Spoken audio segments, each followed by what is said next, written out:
Hi friends, ഇന്നത്തെ വീഡിയോയിൽ നമ്മൾ ഡിസ്കസ് ചെയ്യാൻ പോകുന്നൊരു പ്രധാന വിഷയം എന്ന് പറഞ്ഞാൽ ബികോം അല്ലെങ്കിൽ അതുപോലുള്ള കൊമേഴ്സ് അക്കൗണ്ടൻസി ഗ്രാജുവേഷൻ കഴിഞ്ഞിട്ട് അക്കൗണ്ടൻസി ആയിട്ട് ബന്ധപ്പെട്ട അക്കൗണ്ടൻ്റായിട്ട് ജോലി സെർച്ച് ചെയ്യുന്ന ഉദ്യോഗാർത്ഥികൾക്ക് എസ്പെഷ്യലി ഇന്ത്യയിലായാലും അല്ലെങ്കിൽ മറ്റേതെങ്കിലും പ്രദേശത്ത് മിഡിൽ ഈസ്റ്റിൽ അതുപോലുള്ള രാജ്യങ്ങളിൽ ജോലി തേടുന്നവർക്ക് അക്കൗണ്ടിങ് ഇൻ്റർവ്യൂ ക്വസ്റ്റ്യൻസ്, അതായത് ഈ അക്കൗണ്ട്സ് പേയബിളുമായിട്ട് ബന്ധപ്പെട്ട പ്രത്യേകിച്ച് അക്കൗണ്ട്സ് പേയബിളിൻ്റെ കാര്യമാണ് ഞാൻ പറയുന്നത്. അക്കൗണ്ട്സ് റിസീവബിൾ അല്ല, അക്കൗണ്ട്സ് പേയബിൾ എക്സിക്യൂട്ടീവായിട്ടോ അല്ലെങ്കിൽ അക്കൗണ്ട്സ് പേയബിൾ എന്ന് പറയുന്ന തസ്തികയിലേക്ക് ജോലിക്ക് അപേക്ഷിക്കുകയും ഇൻ്റർവ്യൂവിന് വിളിക്കുകയും ആ ഇൻ്റർവ്യൂവിൽ ചോദിക്കാൻ സാധ്യതയുള്ള ചില ചോദ്യങ്ങൾ ആണ് നമ്മൾ ഈ വീഡിയോയിൽ നിന്ന് പ്രസൻറ്റ് ചെയ്യാൻ പോകുന്നത്. അപ്പോൾ ഇവിടെ ചോദ്യങ്ങൾ മാത്രമേ ഞാൻ ഡിസ്കസ് ചെയ്യുന്നുള്ളൂ, അതിൻ്റെ ഉത്തരങ്ങൾ പറയുന്നില്ല. ഒരു 24 അല്ലെങ്കിൽ 25ഓളം ചോദ്യങ്ങൾ ഉണ്ട്. പോസിബിൾ ക്വസ്റ്റ്യൻസാണിത്. ഇത് നമുക്ക് ഷുവർട്ടി ഇല്ല, പക്ഷേ എന്നാലും അക്കൗണ്ട്സ് പേയബിളിനെ സംബന്ധിച്ച് ആ ഒരു ഫീൽഡുമായിട്ട് നമ്മൾ ബന്ധപ്പെടുത്തി നോക്കുമ്പോൾ ഈ ചോദ്യങ്ങളെല്ലാം ഏകദേശം അക്കൗണ്ട്സ് പേയബിൾ ഏരിയ കവർ ചെയ്യുന്നുണ്ട്. അപ്പോൾ നമുക്ക് ചോദ്യത്തിലേക്ക് നമുക്ക് വൺ ബൈ വൺ ആയിട്ട് കിടക്കാം. ഒന്നാമത്തെ ചോദ്യം നമുക്കറിയാം, അക്കൗണ്ട്സ് പേയബിൾ എന്ന് പറയുമ്പോൾ തീർച്ചയായിട്ടും ചോദിക്കാൻ സാധ്യതയുള്ള ഏറ്റവും ഒന്നാമത്തെ ചോദ്യം എന്ന് പറഞ്ഞു കഴിഞ്ഞാൽ what is accounts payable and what are its objectives എന്നുള്ളതാണ്. അക്കൗണ്ട്സ് പേയബിൾ എന്താണ്, അതിൻ്റെ ഓബ്ജക്റ്റീവ്സ് എന്താണെന്നുള്ളതാണ്. അപ്പോൾ ഇതിൻ്റെ ഉത്തരങ്ങൾ നിങ്ങൾ ട്രൈ ചെയ്തിട്ട്, കാരണം ഒരു റെഡിമെയ്ഡ് ആൻസർ ഒന്നും ഇല്ലല്ലോ, റെഡിമെയ്ഡ് ആൻസറും ഇല്ല. അതുപോലെ തന്നെ ഈ ക്വസ്റ്റ്യൻസ് ഇതുപോലെ തന്നെ ഇൻ്റർവ്യൂവേഴ്സ് അല്ലെങ്കിൽ ഇൻ്റർവ്യൂ ചെയ്യുന്ന ആൾക്കാർ, കമ്പനി മാനേജേഴ്സ് ഇതുപോലെ തന്നെ ചോദിക്കാൻ നിർബന്ധമൊന്നുമില്ല. പക്ഷേ ഇതുമായിട്ട് ഈ ഒരു അർത്ഥം വരുന്ന രീതിയിലായിരിക്കും അവരുടെ ചോദ്യങ്ങൾ. കാരണം ഇപ്പോൾ നിങ്ങൾ എവിടെയാണ് ജോലിക്ക് പോകുന്നതെന്നോ അല്ലെങ്കിൽ ഏത് തരത്തിലുള്ള കമ്പനിയിലാണോ ജോലിക്ക് പോകണമെന്നോ അവിടെയുള്ള മാനേജേഴ്സ് ഏത് തരത്തിലുള്ളതാണെന്ന് നമുക്ക് പറയാൻ പറ്റത്തില്ല. അപ്പോൾ അതെല്ലാം അവരുടെ വളരെ യുണീക്കായിട്ടുള്ള ഒരു ഫീൽഡായതുകൊണ്ടും അല്ലെങ്കിൽ യുണീക്കായിട്ടുള്ള അപ്രോച്ചസ് ആയതുകൊണ്ടും ക്വസ്റ്റ്യൻസിൻ്റെ രീതികൾ മാറാം, പക്ഷേ അതിൻ്റെ കണ്ടൻറ്റ് അതിൻ്റെ ആ ഒരു മീനിങ് എന്ന് പറഞ്ഞു കഴിഞ്ഞാൽ സെയിം തന്നെ ആയിരിക്കും. അപ്പോൾ എവിടെ പോയി കഴിഞ്ഞാലും അക്കൗണ്ട്സ് പേയബിൾ എന്താണെന്ന് ചോദിക്കാം. അപ്പോൾ അങ്ങനെ ഉണ്ടെങ്കിൽ തീർച്ചയായിട്ടും ഈ ചോദ്യം what is accounts payable and what are its objectives എന്നുള്ളതായിരിക്കും ചോദിക്കാൻ സാധ്യതയുള്ള ഏറ്റവും ഫസ്റ്റായിട്ടുള്ള അല്ലെങ്കിൽ പ്രൈമറി ആയിട്ടുള്ളൊരു ചോദ്യം എന്ന് പറയുന്നത്. പിന്നെ രണ്ടെന്ന് പറഞ്ഞു കഴിഞ്ഞാൽ describe the accounts payable cycle എന്നുള്ളതാണ്. അക്കൗണ്ട്സ് പേയബിൾ സൈക്കിൾ എന്താണെന്നുള്ളതിനെക്കുറിച്ച് ഡിസ്കസ് ചെയ്യുക എന്നുള്ളതാണ്. അക്കൗണ്ട്സ് പേയബിൾ സൈക്കിൾ അപ്പോൾ പഠിച്ചു വെക്കുക എന്താണെന്നുള്ളത്. അപ്പം തീർച്ചയായിട്ടും അക്കൗണ്ട്സ് പേയബിൾ സൈക്കിളിനെ സംബന്ധിച്ച്, കാരണം അതിൻ്റെ ഒരു സ്റ്റാർട്ടിംഗ് പോയിൻറ്റും എൻഡ് പോയിൻറ്റും ഉണ്ട്. അക്കൗണ്ട്സ് പേയബിൾ എവിടെ തുടങ്ങുന്നു എവിടെ അവസാനിക്കുന്നുള്ളതും. അപ്പോൾ അതാണ് അക്കൗണ്ട്സ് പേയബിൾ സൈക്കിൾ എന്നുകൊണ്ട് ഉദ്ദേശിക്കുന്നത്. പിന്നെ മൂന്നാമത്തെ ചോദ്യം, what are key performance indicators അല്ലെങ്കിൽ KPIs ഫോർ അക്കൗണ്ട്സ് പേയബിൾ. കേട്ടിട്ടുണ്ടായിരിക്കും KPIs എന്ന് പറഞ്ഞു കഴിഞ്ഞാൽ കീ പെർഫോമൻസ് ഇൻഡിക്കേറ്റേഴ്സ് എന്നുള്ളതാണ്. അതായത് ഒരു പ്രത്യേക മേഖലയുമായിട്ട് ബന്ധപ്പെട്ട ആ ഒരു മേഖലയെ സംബന്ധിച്ച് അതിൻ്റെ പെർഫോമൻസ് മെഷർ ചെയ്യാൻ വേണ്ടി നമ്മൾ ഉപയോഗിക്കുന്ന ചില മെട്രിക്സ് ആണ് KPIs എന്ന് പറയുന്നത്. KPIs കീ പെർഫോമൻസ് ഇൻഡിക്കേറ്റേഴ്സ് എന്നുള്ളതാണ്. എന്നുവെച്ചാൽ പ്രധാനപ്പെട്ട പെർഫോമൻസിനെ ഇൻഡിക്കേറ്റ് ചെയ്യുന്ന ചില മെഷേഴ്സ് അല്ലെങ്കിൽ മെട്രിക്സ് ആണ് കീ പെർഫോമൻസ് ഇൻഡിക്കേറ്റേഴ്സ്. അപ്പോൾ അക്കൗണ്ട്സ് പേയബിളുമായിട്ട് ബന്ധപ്പെട്ട കീ പെർഫോമൻസ് ഇൻഡിക്കേറ്റേഴ്സ് എന്താണെന്നുള്ളതാണ് മറ്റൊരു ചോദ്യം പോസിബിളായിട്ടുള്ള. അപ്പോൾ ഈ ചോദ്യങ്ങളുടെ ലിസ്റ്റ് ഞാൻ PDF ആക്കിയിട്ട് ഡിസ്ക്രിപ്ഷനിൽ ഞാൻ കൊടുത്തിരിക്കുക. അപ്പോൾ നിങ്ങൾക്ക് തീർച്ചയായിട്ടും റെഫർ ചെയ്യാൻ സാധിക്കും. നാലാമത്തെ ചോദ്യം എന്ന് പറഞ്ഞു കഴിഞ്ഞാൽ explain the 3-way match process എന്നുള്ളതാണ്. Explain the 3-way match process.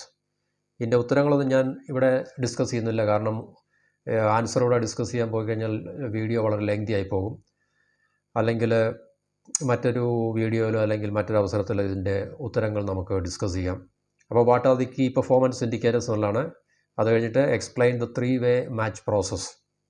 പിന്നെ അഞ്ചാമത്തെ ചോദ്യം, how do you handle incomplete or missing invoices.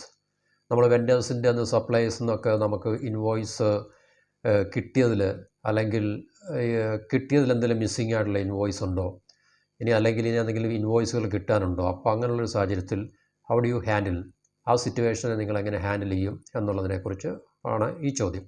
How do you handle incomplete or missing invoices എന്നുള്ളതാണ്. അടുത്ത ആറാമത്തെ question, describe your process for coding invoices. ഇൻവോയ്സിനെ code ചെയ്യാൻ വേണ്ടി നിങ്ങൾ ഏത് പ്രോസസ്സാണ്, അത് നിങ്ങളെ ബേസ് ചെയ്ത് നിങ്ങളുടെ വർക്ക് എക്സ്പീരിയൻസ് ഉണ്ടെങ്കിൽ ആ വർക്ക് എക്സ്പീരിയൻസിനെ ബേസ് ചെയ്തായിരിക്കും ചോദ്യങ്ങൾ എന്ന് പറഞ്ഞാൽ. ഒരു ഫ്രഷ് ആയിട്ടുള്ള ഒരു കാൻഡിഡേറ്റിനാണെങ്കിൽ ഒരുപക്ഷേ ഇങ്ങനെയുള്ള ചോദ്യങ്ങൾക്ക് സാധ്യത കുറവാണ്. Describe your process four coding invoices. അല്ലെങ്കിൽ അതിനെക്കുറിച്ച് നമുക്ക് തിയററ്റിക്കലി അറിയാമെങ്കിൽ തന്നെയും അത് നമ്മൾ എക്സ്പ്ലെയിൻ ചെയ്യുക. ഇനി അതല്ല നമ്മുടെ എക്സ്പീരിയൻസ് ആയിട്ടുള്ളൊരു വ്യക്തി ആണ് ഇൻ്റർവ്യൂവിൽ അപ്പിയർ ചെയ്യുന്നതെങ്കിൽ പുള്ളിയുടെ പ്രീവിയസ് ആയിട്ടുള്ള എക്സ്പീരിയൻസ് അല്ലെങ്കിൽ കറൻറ്റ് എക്സ്പീരിയൻസ് അനുസരിച്ച് ഇങ്ങനൊരു കോഡിംഗ് പ്രോസസ്സിനെ കുറിച്ച് അറിയാമെങ്കിൽ തീർച്ചയായിട്ടും അത് എക്സ്പ്ലെയിൻ ചെയ്യുക എന്നുള്ളതാണ് അതിൻ്റെ ആൻസർ. 7ാമത്തെ ചോദ്യം, what payment methods do you use? Payment methods പലതുണ്ടാകാം. പിന്നെ ഇന്നത്തെ നമുക്ക് അറിയാം, ഈ ഒരു കാലയളവിൽ പേയ്മെൻറ്റ് മെത്തേഡ് ബാങ്ക് ട്രാൻസ്ഫർ ഉണ്ടാകാം, UPI ഉണ്ടാകാം, ഡയറക്റ്റ് ക്യാഷ് പേയ്മെൻറ്റ് ഉണ്ടാകാം. അത് വളരെ കുറവായിരിക്കും എന്നിരുന്നാൽ തന്നെയും. അപ്പോൾ പേയ്മെൻറ്റ് മെത്തേഡ്സ് ഏതൊക്കെയാണ് യൂസ് ചെയ്യുന്നതായിരിക്കും. അല്ലെങ്കിൽ ക്രെഡിറ്റ് കാർഡാണ് യൂസ് ചെയ്യുന്നത്, ഓൺലൈൻ ട്രാൻസ്ഫർ, നെറ്റ് ബാങ്കിങ് ആണോ, അങ്ങനെയൊക്കെയുള്ള ഡിഫറെൻ്റ് ആയിട്ടുള്ള മെത്തേഡ്സ് ഉണ്ടല്ലോ. അപ്പോൾ ആ മെത്തേഡ്സിനെ കുറിച്ചാണ് പേയ്മെൻറ്റ് മെത്തേഡ്സ് എന്ന് ഉദ്ദേശിക്കുന്നത്. അടുത്ത, how do you ensure timely payments? നമുക്ക് അക്കൗണ്ട്സ് പേബിൾ ആകുമ്പോൾ തീർച്ചയായിട്ടും നമുക്ക് പുറത്തേക്ക് പേയ്മെൻറ്റ് കൊടുക്കാനുള്ളതാണ്, നമ്മുടെ ക്യാഷ് ഔട്ട്ഫ്ലോയുടെ ഒരു പ്രശ്നമാണ്. അപ്പോൾ നമ്മൾ നമ്മുടെ വെൻഡേഴ്സിന് സപ്ലൈസിനൊക്കെ ടൈംലി പേയ്മെൻറ്റ്സ് എൻഷുർ ചെയ്യുന്നത് എങ്ങനെയാണ്, അല്ലെങ്കിൽ കൃത്യമായിട്ടുള്ള ഡിലേ ഒന്നും വരാതെ കൃത്യമായ പേയ്മെൻറ്റ് സിസ്റ്റം നമ്മൾ എങ്ങനെയാണ് മെയിൻറ്റെയിൻ ചെയ്യുന്നത് എന്നുള്ളതിനെക്കുറിച്ചാണ് ആ ചോദ്യം. How do you ensure timely payments? അടുത്ത 9ാമത്തെ ചോദ്യം എന്ന് പറഞ്ഞു കഴിഞ്ഞാൽ, describe your process for handling payment discrepancies. പേയ്മെൻറ്റിൽ നമ്മളെന്തെങ്കിലും വ്യത്യാസങ്ങൾ ഉണ്ടായിട്ടുണ്ടെങ്കിൽ എങ്ങനെ അത് ഹാൻഡിൽ ചെയ്യും? പേയ്മെൻറ്റ് ഡിസ്ക്രപ്പൻസീസ് എന്ന് പറയും. അതിൻ്റെ ഡിഫറൻസ് എന്നുള്ളതാണ് സിമ്പിളായിട്ട് അതിനെക്കുറിച്ച് പറയുന്നത്. ഇപ്പം നമ്മൾ ഏതെങ്കിലും ആൾക്കാർക്ക് പേയ്മെൻറ്റ് കൊടുത്ത് കൂടിയോ കുറഞ്ഞോ ഒക്കെ പോയി കഴിഞ്ഞിട്ടുണ്ടെങ്കിൽ അതിനെയാണ് നമ്മൾ പേയ്മെൻറ്റ് ഡിസ്ക്രപ്പൻസീസ് എന്ന് പറയുന്നത്. ഇപ്പോൾ ഉദാഹരണത്തിന് 1000 കൊടുക്കേണ്ടടുത്തത് പിന്നെ നമ്മൾ 900 രൂപ കൊടുത്തുള്ളൂ, 1000 കൊടുക്കേണ്ടടുത്ത് നമ്മൾ 900 കൊടുത്തുള്ളൂ, അല്ലെങ്കിൽ 1000 കൊടുക്കേണ്ടടുത്ത് 1100 കൊടുത്തു. അപ്പോൾ ഇങ്ങനെയുള്ള പേയ്മെൻറ്റ് ഡിസ്ക്രപ്പൻസീസ് ഒക്കെ ഉണ്ടാകും. കാരണം പലയിടത്തും പല രീതിയിലായിരിക്കും സിസ്റ്റംസ്, പിന്നെ നേച്ചർ ഓഫ് ബിസിനസ്. ഇപ്പോൾ നമ്മളൊരു സൂപ്പർ മാർക്കറ്റിൽ അല്ലെങ്കിൽ അവിടെ അക്കൗണ്ട്സ് പേബിൾ അല്ല, എന്നാലും ഒരു ക്യാഷ്യറായിട്ട് നിൽക്കുമ്പോൾ ചിലപ്പോൾ നമ്മൾ ബാലൻസ് കൊടുക്കേണ്ടത് ചിലപ്പോൾ കൂടിയോ കുറഞ്ഞോ ഒക്കെ പോകാം. അപ്പം ഇങ്ങനെയൊക്കെയുള്ള സാഹചര്യങ്ങളുണ്ടല്ലോ, പേയ്മെൻറ്റ് ഡിസ്ക്രപ്പൻസീസ്. അപ്പോൾ ആ പേയ്മെൻറ്റ് ഡിസ്ക്രപ്പൻസീസ് എങ്ങനെയാണ് ഹാൻഡിൽ ചെയ്യുന്നത് എന്നുള്ളതാണ്. പിന്നെ വരുന്നത് എന്താണ്, how do you communicate with vendors? അത് വളരെ പ്രധാനപ്പെട്ടാണ്. നമ്മുടെ കമ്മ്യൂണിക്കേഷനെ കുറിച്ച് വെൻഡേഴ്സുമായിട്ടുള്ള, സപ്ലൈസുമായിട്ടുള്ള, അല്ലെങ്കിൽ നമ്മുടെ ഔട്ട്സൈഡ് പിന്നെന്താണ് പറയുന്നത് ക്ലയൻസുമായിട്ടുള്ള നമ്മുടെ കമ്മ്യൂണിക്കേഷൻ, അതിനെക്കുറിച്ച് അറിയാൻ വേണ്ടിയാണ്. How do you communicate with vendors? വെൻഡേഴ്സുമായിട്ട് എങ്ങനെ കമ്മ്യൂണിക്കേറ്റ് ചെയ്യുന്നു? പിന്നെ what information do you require from vendors? അതുപോലെ തന്നെ വെൻഡേഴ്സിൻ്റെ നമുക്ക് ഏത് തരത്തിലുള്ള ഇൻഫർമേഷനാണ് വേണ്ടത്, ഏത് ടൈപ്പ് ഓഫ് ഇൻഫർമേഷനാണ് നമുക്ക് വേണ്ടത്? വെൻഡേഴ്സ് അല്ലെങ്കിൽ സപ്ലയേഴ്സ്, നമ്മുടെ ഔട്ട്സൈഡ് ക്ലയൻസ് എന്നൊക്കെ നമ്മൾ അറിയത്തില്ലേ, അതുപോലുള്ള ആൾക്കാരിൽ നിന്നും what type of information do you require from vendors? 12ാമത്തെ question, describe your process for resolving vendor disputes. വെൻഡേഴ്സുമായിട്ടുള്ള ഡിസ്പ്യൂട്ട്സ് ഒക്കെ വരുള്ളൂ. നമ്മൾ മുമ്പേ പറഞ്ഞുള്ള പേയ്മെൻറ്റ് ഡിസ്പ്യൂട്ട് വരാം, അല്ലെങ്കിൽ മറ്റേതെങ്കിലും തരത്തിലുള്ള പ്രോബബ്ലി പേയ്മെൻറ്റ് ഡിസ്പ്യൂട്ട് ആയിരിക്കും. കാരണം നമ്മൾ കൊടുക്കാനുള്ള പേയ്മെൻറ്റ് ഡിലേ വരുമ്പോഴോ അല്ലെങ്കിൽ മറ്റേതെങ്കിലും തരത്തിലൊക്കെയുള്ള ഡിസ്പ്യൂട്ട്സ്, അവരുമായിട്ട് പ്രശ്നങ്ങളുണ്ടാകുമ്പോൾ എന്താണ് വെൻഡർ ഡിസ്പ്യൂട്ട് റിസോൾവ് ചെയ്യുന്നത് നമ്മൾ എങ്ങനെ ആയിരിക്കും എന്നുള്ളതിനെക്കുറിച്ച് അറിയാൻ വേണ്ടി ഉള്ള ചോദ്യങ്ങൾ ചോദിക്കാം. Describe your process for resolving vendor disputes. എങ്ങനെയാണ് പേഴ്സണലായിട്ടുള്ള നമ്മളുടെ സ്റ്റൈലും അല്ലെങ്കിൽ പ്രൊഫഷണലായിട്ടുള്ള സ്റ്റൈലിനെ കുറിച്ചൊക്കെയാണ് ചോദിക്കുന്നത്. കൂടുതലും പ്രൊഫഷണൽ സ്റ്റൈൽ എങ്ങനെ ആയിരിക്കും, അല്ലെങ്കിൽ പ്രൊഫഷണൽ അപ്രോച്ച് എങ്ങനെ ആയിരിക്കും, അല്ലെങ്കിൽ പ്രൊഫഷണലായിട്ടുള്ളൊരു പ്രോസസ്സ് എങ്ങനെയാണ് എന്നുള്ളതിനെക്കുറിച്ച് അറിയാൻ വേണ്ടിയാണ്. What internal controls do you have in place? കാരണം നമ്മുടെ അക്കൗണ്ട്സ് ഡിപ്പാർട്ട്മെൻറ്റിൽ ഉള്ളിൽ നമുക്കുള്ള ഇൻറ്റേർണൽ കൺട്രോൾ സിസ്റ്റം, ആന്തരികമായിട്ട് നമുക്കുണ്ടായിരിക്കേണ്ട ഒരു കൺട്രോളിങ് സിസ്റ്റംസ് ഉണ്ടല്ലോ. അപ്പോൾ അതിനെക്കുറിച്ചാണ്. Internal controls do you have in place if you are appointed in the accounts payable department or in the accounts payable section.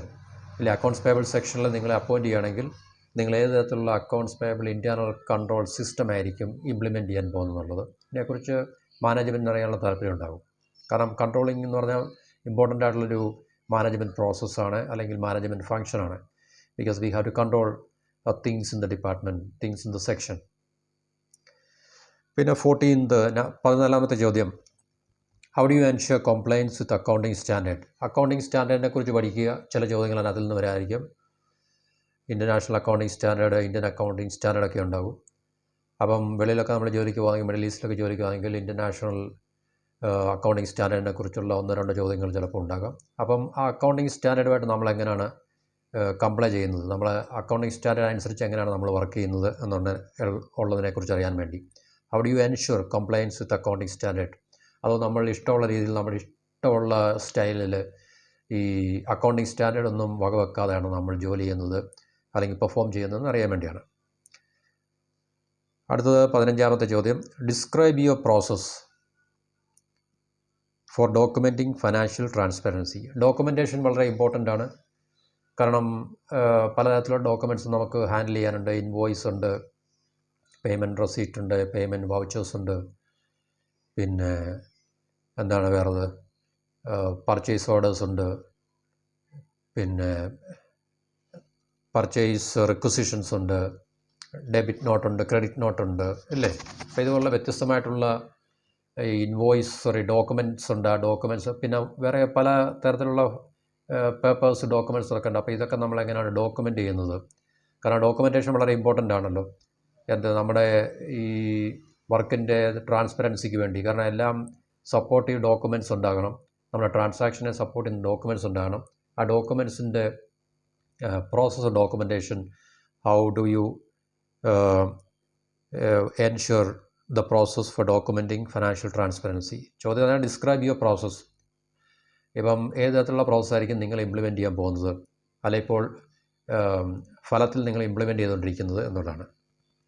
അടുത്ത ചോദ്യം, have you implemented automated accounts payable process? എന്ന് വെച്ചാൽ accounts payable process automation ചെയ്തിട്ടുണ്ടോ, അല്ലെങ്കിൽ അതിനെക്കുറിച്ച് അറിയാമോ എന്നുള്ളതാണ്.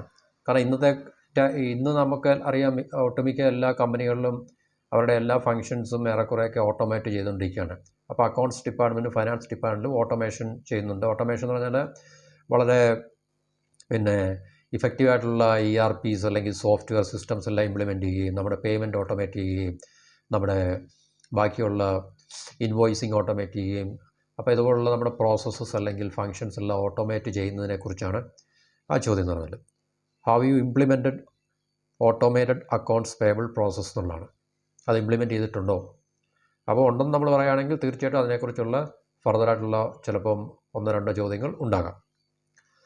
അടുത്തത്, how do you ensure data accuracy in automated systems? ഈ ഓട്ടോമേറ്റഡ് സിസ്റ്റംസിൽ ഡേറ്റ ആക്യുറസി നമ്മളെങ്ങനെ എൻഷുർ ചെയ്യുന്നു എന്നുള്ളതാണ്.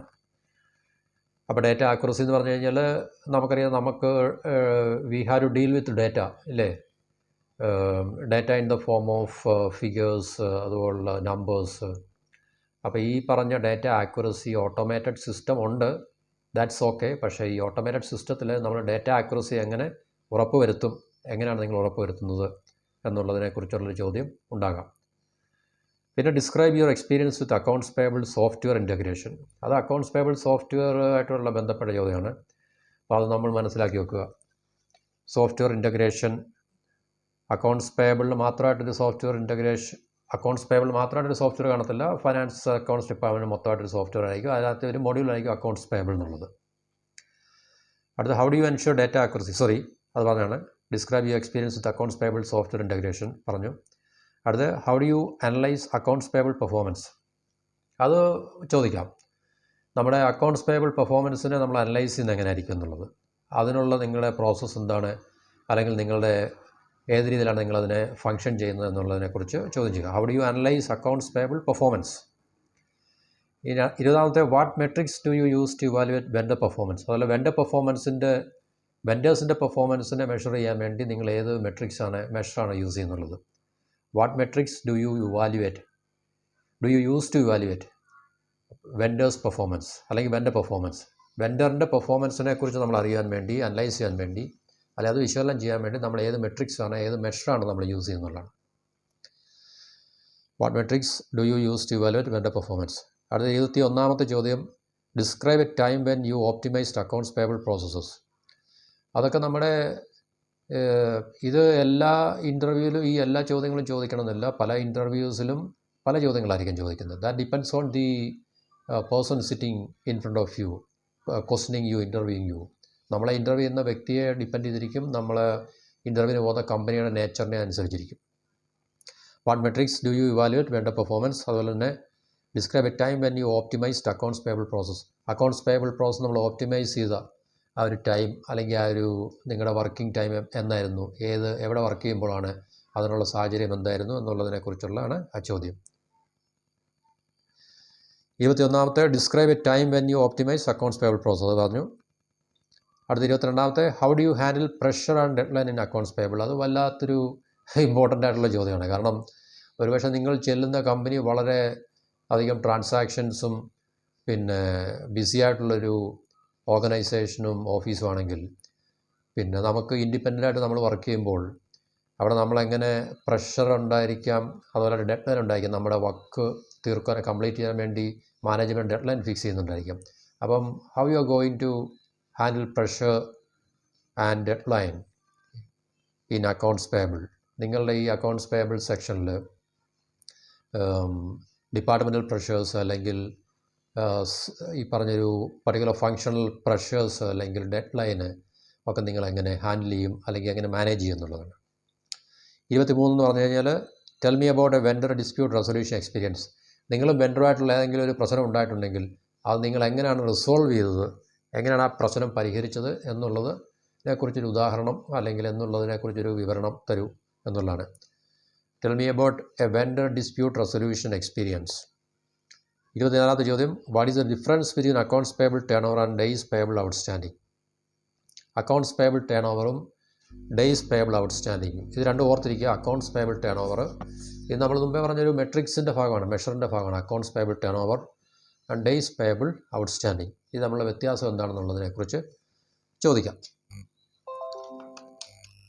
പിന്നുള്ളത് എന്താണ്, എക്സ്പ്ലെയിൻ ലീസ് അക്കൗണ്ട്. ഇത് അത്ര വലിയ എല്ലാത്തിലും, കാരണം ഇത് ചില സ്പെസിഫിക് ആയിട്ടുള്ള ഇതുമായിട്ട് ബന്ധപ്പെട്ട lease accounting standards, IFRS 16 accounting standard അനുസരിച്ചിട്ട് ഈ ലീസ് അക്കൗണ്ടിങ് സ്റ്റാൻഡേർഡ് എന്താണെന്നുള്ളത് ചോദിക്കാം. അപ്പോൾ അത് ചില പർട്ടിക്കുലർ ഫീൽഡുമായിട്ട് ബന്ധപ്പെട്ട് മാത്രമേ ചിലപ്പോൾ ആ ഒരു ചോദ്യങ്ങൾ ഉണ്ടാവുള്ളൂ. ബാക്കിയെല്ലാം കോമൺ ആയിട്ടുള്ള ചോദ്യങ്ങളാണ്. പിന്നെ ഈ അക്കൗണ്ട്സ് പേബിളുമായിട്ടുള്ള ഏത് ഇൻ്റർവ്യൂവിലും ഈ പറഞ്ഞ 24 ചോദിക്കുക, അവസാനത്തെ ഒഴിച്ച് ബാക്കി എല്ലാ ചോദ്യങ്ങളും കോമൺ ക്വസ്റ്റ്യൻസാണ്. ആ കോമൺ ക്വസ്റ്റ്യൻസ് എവിടെയും ചോദിക്കപ്പെടാനുള്ള സാധ്യതയുണ്ട്. അപ്പോൾ ഇത്രയും ചോദ്യങ്ങൾ മനസ്സിലാക്കി വെക്കുക. അപ്പോൾ അതിൻ്റെ ഉത്തരങ്ങൾ നിങ്ങൾ സ്വയം മനസ്സിലാക്കാൻ ശ്രമിക്കുക. എന്നാൽ മാത്രമേ നിങ്ങൾക്ക് വ്യക്തമായിട്ടല്ലെങ്കിൽ നല്ല രീതിയിൽ ഇഫക്റ്റീവായിട്ട് ഇൻ്റർവ്യൂവിനകത്ത് പ്രസൻറ്റ് ചെയ്യാൻ സാധിക്കത്തുള്ളൂ. അപ്പോൾ ഈ ചോദ്യങ്ങൾ വളരെ ബുദ്ധിമുട്ടാണെങ്കിൽ നിങ്ങൾക്ക് ഗൂഗിൾ സെർച്ച് ചെയ്ത് ഈ പറഞ്ഞതിൽ ഓരോ ടേമാണ്. ഇപ്പോൾ വാട്ട് ഈസ് അക്കൗണ്ട്സ് പേബിൾ എന്നുള്ളൊരു ടേമാണ്. അപ്പം ഗൂഗിൾ സെർച്ച് ചെയ്ത് കഴിഞ്ഞാൽ അക്കൗണ്ട്സ് പേബിൾ എന്താണെന്ന് നമുക്ക് മനസ്സിലാക്കാൻ പറ്റും, അതിൻ്റെ ഒബ്ജക്റ്റീവ്സ് മനസ്സിലാക്കാൻ പറ്റും. ആദ്യത്തെ ചോദ്യമാണ് ഞാൻ പറഞ്ഞത്. പിന്നെ അക്കൗണ്ട്സ് പേബിൾ സൈക്കിൾ, അത് നമുക്ക് ഗൂഗിൾ സെർച്ച് ചെയ്ത് കഴിഞ്ഞാൽ നമുക്ക് കിട്ടാവുന്നതാണ് നമുക്ക്. അപ്പോൾ ഇതെല്ലാം പല ടേംസുകൾ മാത്രമാണ്. അപ്പോൾ അതിനെ നമ്മൾ 1, 2, 3 സെൻറ്റൻസിൽ നമ്മൾ ജസ്റ്റ് എക്സ്പ്ലെയിൻ ചെയ്യുക എന്നുള്ളതാണ് ഇൻ്റർവ്യൂവിനകത്ത് നമ്മൾ ചെയ്യാനുള്ളത്. അപ്പോൾ ഇത് സ്വന്തമായി ഉത്തരങ്ങൾ തേടി പിടിക്കുക, അത് എഴുതി മനസ്സിലാക്കിയിട്ട് 2, 3 സെൻറ്റൻസുകളിൽ ഒതുക്കി അതിനെ ലിമിറ്റ് ചെയ്ത് ആൻസർ പറയത്തക്ക രീതിയിൽ ഉത്തരങ്ങൾ കണ്ടുപിടിക്കുക, അത് എഴുതി മനസ്സിലാക്കി പരിശീലിക്കുക. സെൽഫായിട്ട് മോക്ക് ചെയ്യുക. നമ്മളോട് തന്നെ ചോദ്യങ്ങൾ ചോദിക്കുക, സ്വയം ഉത്തരം പറയുക. അങ്ങനെ നമ്മളെ പ്രിപ്പയർ ചെയ്യുക, പിന്നെ ട്രെയിൻ ചെയ്യുക. എന്നിട്ട് ഈ 10, 24, 25 ചോദ്യങ്ങളുണ്ട്. ആ ചോദ്യങ്ങൾ തീർച്ചയായിട്ടും ഇതിനകത്തിൽ ചോദ്യങ്ങൾ ഇതുപോലെ തന്നെ ഇതേ സ്ട്രക്ചറിൽ തന്നെ ആയിരിക്കത്തില്ലെങ്കിൽ തന്നെയും ഇത് ഈ പറഞ്ഞ അർത്ഥങ്ങൾ വരുന്ന രീതിയിൽ തന്നെ ആയിരിക്കും. കാരണം ടേംസ് എല്ലാം ഉപയോഗിക്കുന്നത് അക്കൗണ്ട്സ് പേബിൾ, അല്ലെങ്കിൽ accounts payable cycle, key performance indicators, പിന്നെ 3-way മാച്ച് പ്രോസസ്സ്, പിന്നെ നിങ്ങളുടെ ഇൻവോയ്സിങ് പ്രോസസ്സ് എങ്ങനെയാണ്, ഡോക്യുമെൻറ്റേഷൻ പ്രോസസ്സ് എങ്ങനെയാണ്, ഓട്ടോമേഷൻ എങ്ങനെയാണ്, vendor management, vendor dispute resolution എങ്ങനെയാണ്, പിന്നെ payment processing, method of processing എങ്ങനെയാണ്. ഇതെല്ലാം കോമൺ ആണ്. ഈ കോമൺ ക്വസ്റ്റ്യൻസ് ബേസ് ചെയ്തായിരിക്കും ചോദ്യങ്ങൾ ചോദിക്കുന്നത്. പക്ഷേ ചോദ്യങ്ങൾ ചോദിക്കുന്ന വ്യക്തി വ്യത്യസ്തമായ രീതിയിലായിരിക്കും ചോദിക്കുന്നത്. പക്ഷേ അതിൻ്റെ അർത്ഥങ്ങളെല്ലാം ചിലപ്പം സെയിം തന്നെ ആയിരിക്കും. അപ്പോൾ ഇത്രയും ചോദ്യങ്ങൾ മനസ്സിലാക്കി അതിൻ്റെ ഉത്തരങ്ങൾ കണ്ട് സ്വയം പ്രിപ്പയർ ചെയ്യുക, സ്വയം ട്രെയിൻ ചെയ്യുക, അത് റിപ്പീറ്റ് ചെയ്യുക. എന്നിട്ട് അങ്ങനെ ഒരു ഇൻ്റർവ്യൂവിന് വേണ്ടി പ്രിപ്പയർ ചെയ്യുക, എന്നിട്ട് പോയി അറ്റൻഡ് ചെയ്യുക. തീർച്ചയായിട്ടും ഈ പറഞ്ഞ ഏരിയാസ് എല്ലാം കവർ ചെയ്യുന്ന തരത്തിലായിരിക്കും ചോദ്യങ്ങൾ ചോദിക്കുന്നത്. അപ്പോൾ എല്ലാവർക്കും ഇത് ഉപകാരപ്രദമാകട്ടെ എന്ന് പിന്നെ വിഷ് ചെയ്തുകൊണ്ട് ഈ വീഡിയോയുടെ നിർത്തുന്നു. അടുത്ത വീഡിയോയിൽ മറ്റു ടോപ്പിക്കുമായി കാണുന്നവരെ നന്ദി, നമസ്കാരം. Have A nice day.